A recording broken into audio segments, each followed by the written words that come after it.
같이 사도신경으로 신앙 고백하심으로 10월 18일 수요일 아침 예배를 하나님 앞에 드립니다.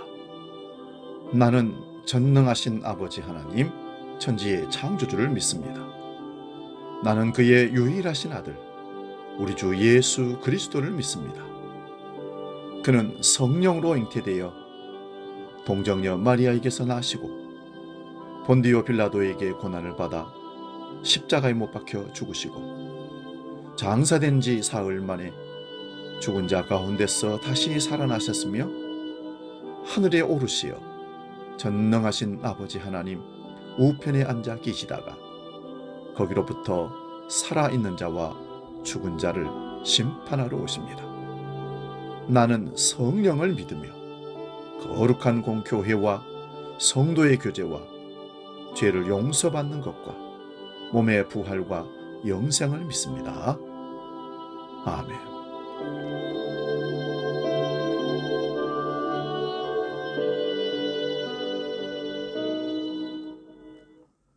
찬송가 258장 샘물과 같은 보혈은 함께 찬송합니다.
오늘 아침 우리에게 주시는 하나님 말씀은 신약성경 마가복음 1장 15절 말씀 한 절만 보겠습니다.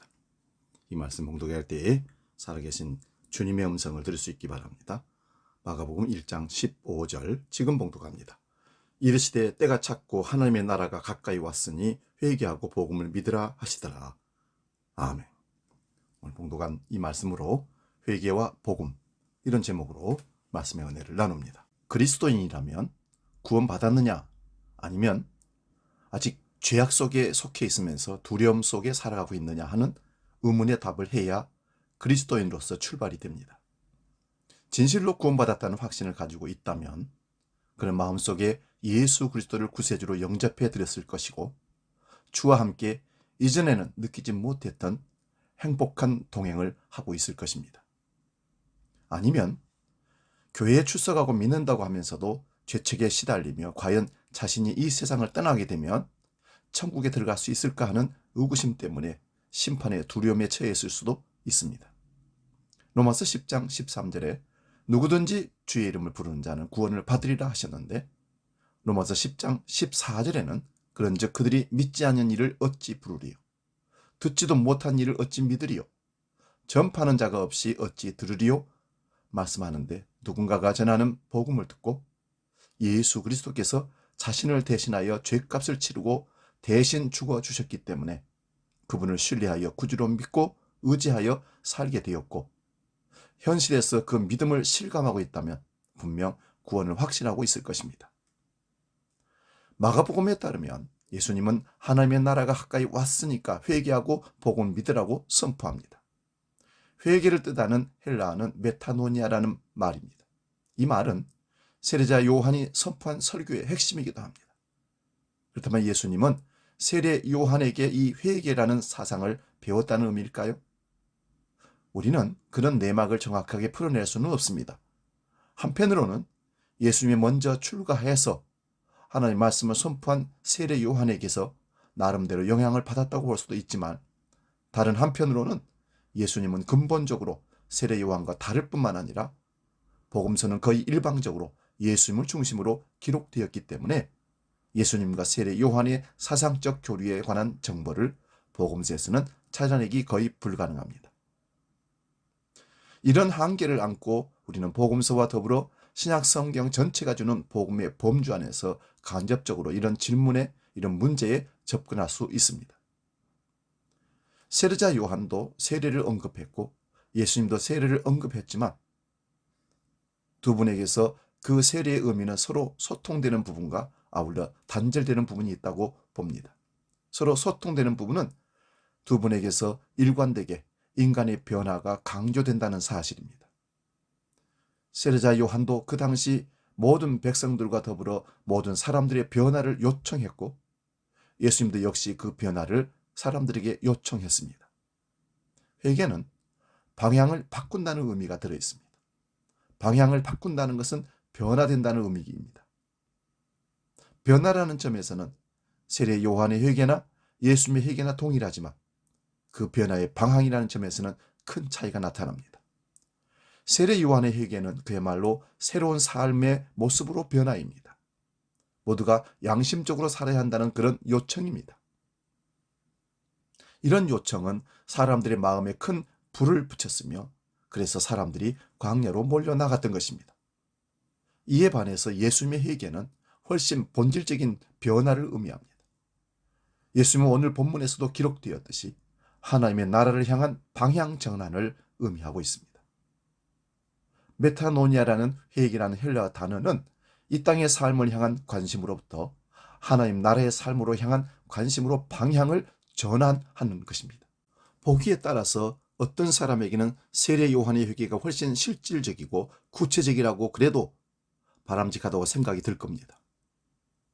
선생, 관리, 군인, 의사, 변호사, 목사, 일꾼들이 정직하고 양심적으로 살아간다면 이 세상을 그만큼 아름다워지기 때문입니다. 이에 반해서 하나님 나라를 향한 방향 전환이라는 것은 너무 추상적인 것처럼 볼 수도 있습니다.